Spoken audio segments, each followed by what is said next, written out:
अनाथ बेटा। रूपा और शेखर सरिता विहार में रहते हैं। वो अपनी जिंदगी में बेहद खुश होते हैं। दोनों का शौर्य नाम का एक बेटा भी होता है, जिस पर दोनों ही अपनी जान छिड़कते हैं। शेखर, अब तो आप शौर्य को अपनी गोद से नीचे उतार दीजिए, उसके सोने का टाइम हो रहा है। नहीं रूपा, इसे मेरे पास ही रहने दो प्लीज। मैं थोड़ी देर में इसे बिस्तर में सुला दूंगा। लेकिन कल सुबह आपकी ऑफिस में मीटिंग भी तो है ना, और इसके लिए आपको कल जल्दी भी तो निकलना होगा। जाइए, आप भी जाकर सो जाइए। क्या यार, अभी तो मेरी गोद में आया था मेरा बेटा और तुम उसे लेकर जा रही हो।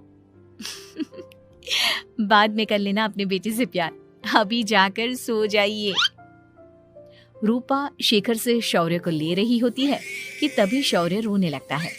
शौर्य को रोता देखकर रूपा उसे फिर से शेखर को थमा देती है। आपका बेटा ना एक नंबर का नौटंकी है, बिल्कुल आप पर गया है वो। साफ बोलो ना, तुम्हें जलन होती है हम दोनों बाप बेटे का प्यार देखकर।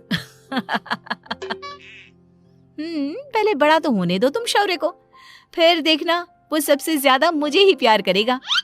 देखते हैं। ऐसे ही दिन बीतते चले जाते हैं और एक दिन कैंसर की बीमारी के चलते रूपा की मौत हो जाती है।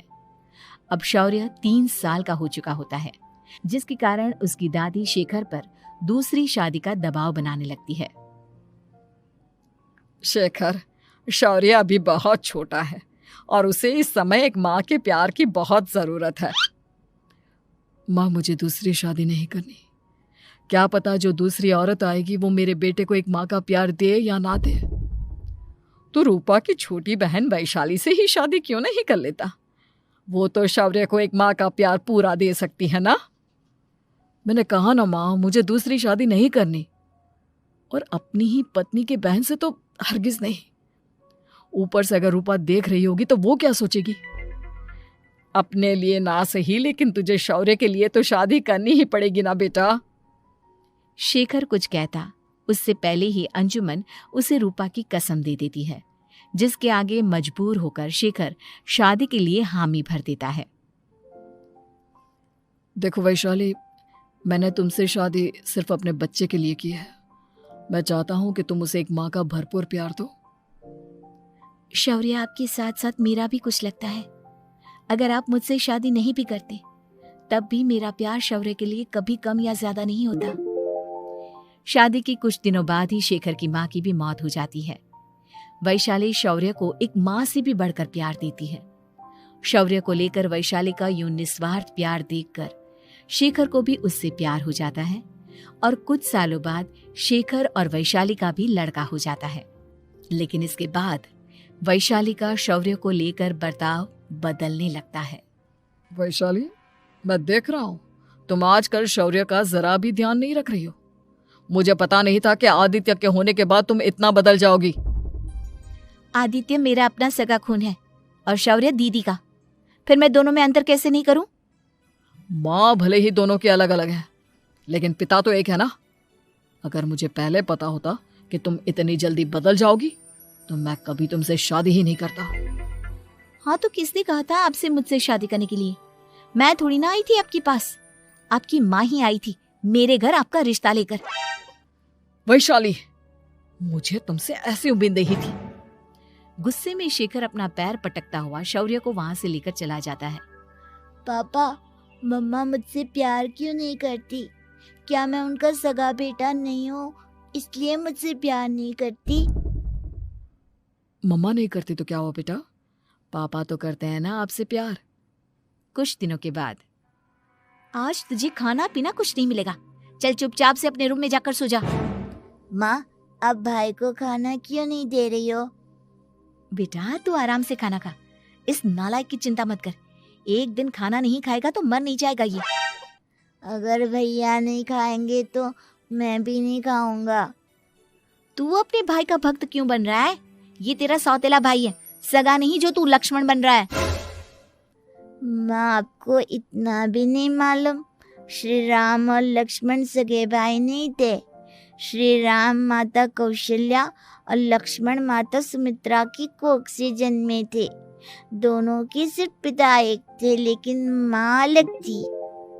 मुझे ज्यादा ज्ञान देने की जरूरत नहीं है, ये सतयुग और त्रेता युग नहीं है, समझे? आया बड़ा भाई का चमचा। इतना कहकर वैशाली वहां से चली जाती है। जिसके कुछ टाइम बाद शिखर वहां आता है और आदित्य उसे सारी बात बताता है। मुझे माफ कर दो शौर्य, तुम्हारी माँ के जाने के बाद मुझे दूसरी शादी का फैसला करना ही नहीं चाहिए था। अगर मैं दूसरी शादी नहीं करता तो शायद आज तुम्हारी ये हालत ना होती। नहीं पापा, अगर आप शादी नहीं करते तो मुझे आदित्य जैसा छोटा भाई कभी नहीं मिलता। थैंक यू मुझे इतना अच्छा भाई देने के लिए। तुम दोनों हमेशा ऐसे ही साथ रहना, फिर कोई भी तुम दोनों का कुछ नहीं बिगाड़ पाएगा। चलो मैं तुम दोनों को आइसक्रीम खिला कर लाता हूँ, बहुत भूख लग रही है ना। शिखर शौर्य और आदित्य को आइसक्रीम दिलाने लेकर जाता है। वो दोनों को पार्क में खड़ा करके आइसक्रीम लेने जा ही रहा होता है, तभी तेज रफ्तार से आती हुई एक गाड़ी उसे कुचल देती है और उसी पल शेखर की मौत हो जाती है, जिसके बाद शौर्य की जिंदगी नर्क से भी बदतर हो जाती है। सुन रहे चिरकुट, इस घर के किसी भी सामान को मेरी मर्जी के बगैर हाथ मत लगाना। इन सब पर अब तेरा कोई हक नहीं है, समझा? ठीक है माँ, मैं आपकी इजाजत के बगैर किसी चीज को हाथ नहीं लगाऊंगा। चल जाकर अब पूरे घर की सफाई कर। महज 7 साल का शौर्य वैशाली के कहने पर अपने नन्हे नन्हे हाथों से पूरे घर की सफाई करने लगता है। ऐसे ही दिन बीतने लगते हैं, लेकिन मासी से माँ बनी वैशाली को उस मासूम से बच्चे पर जरा भी तरस नहीं आता। क्यों शौर्य, ये घर में इतनी गंदगी कैसे हो रही है? ढंग से सफाई नहीं की है क्या तूने? माँ मैंने तो अच्छे से सफाई की थी, लेकिन आदित्य बार बार इधर उधर चलकर गंदा कर देता है। अच्छा, खुद से एक काम ढंग से नहीं होता और अपनी गलतियों का जिम्मेदार मेरे बेटे को ठहराता है। इतना कहकर वैशाली बांस का डंडा उठाकर शौर्य को जोर जोर से मारने लगती है। तभी वहां वैशाली के मायके वाले भी आ जाते हैं और उसकी सारी करतूतें देख लेते हैं। माँ मैं ऐसा क्या करूं जिससे आप मुझे भी आदित्य के जितना प्यार करोगी? बोलिए ना माँ, मेरे क्या करने से आपके अंदर मेरे लिए ममता जागेगी? वैशाली शौर्य की एक नहीं सुनती, उसके ऊपर डंडे बरसाती जाती है। हद पार होते देख वैशाली की माँ उसका हाथ पकड़ती है और जोर से उसे थप्पड़ मारती है। यही सब करने के लिए तूने दामाद जी से शादी की थी? हमने सपने में भी तुझसे ऐसी हरकत की उम्मीद नहीं की थी। तू माँ नहीं, माँ के नाम पर एक धब्बा है। बस कीजिए माँ, आदित्य के इस दुनिया में आने से पहले मैंने इसे बहुत प्यार किया था, लेकिन अब जब मेरी खुद की औलाद है तो मैं किसी और के बच्चे से प्यार क्यों करूं? अरे नालायक औरत, जिसे तू किसी और का बच्चा कह रही है वो तेरी खुद की सगी बहन का बच्चा है। बहन है तो क्या हुआ, मेरे अपने बच्चे से बढ़कर तो नहीं हो सकता ना ये कभी। अगर यही बात थी तो तू हमें पहले बता देती, हम शौर्य को अपने साथ ले जाते। उसे इस तरह प्रताड़ित करने की क्या जरूरत थी? अगर आपको लेकर जाना है ना तो ले जाइए इसे, मैं नहीं रोकूंगी। नहीं माँ, मुझे कहीं नहीं जाना, मुझे आपके साथ ही रहना है। मैं तेरी कोई माँ बाबा नहीं हूँ, तेरी माँ मर चुकी है, समझा? अब निकल जा मेरे घर से। माँ अब बहुत गंदी हो, मुझे भी नहीं रहना आपके साथ, मैं भी भाई के साथ ही जाऊंगा। अरे तू क्यों जाएगा, तू तो मेरा सगा बेटा है, जाने दे इसे। हम यहाँ ऐश से रहेंगे, तुम्हारे पापा बहुत सारी जमीन जायदाद छोड़ गए हैं तुम्हारे लिए। नहीं माँ, मुझे भाई के साथ जाना है। आप अच्छी नहीं हो, आप बहुत बुरी हो, आप भाई को बहुत परेशान करती हो। देख वैशाली, तुझसे ज्यादा समझ तो इस मासूम बच्चे में है। ये तेरे बुरे कर्मों का ही नतीजा है जो आज तेरी सगी औलाद खुद से तुझे ठुकरा रही है। आदित्य, तुझे इस शौर्य ने भड़काया है ना मेरे खिलाफ? नहीं माँ, मुझे किसी ने भड़काया नहीं, पर मैं सब देखता हूँ, सब समझता हूँ। भाई बहुत अच्छा है, वो आपकी जैसा नहीं है। चलिए नानी।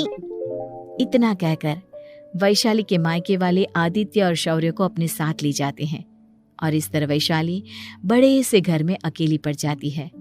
2 बेटों के होते हुए भी आज उसे माँ कहकर बुलाने वाला कोई नहीं होता।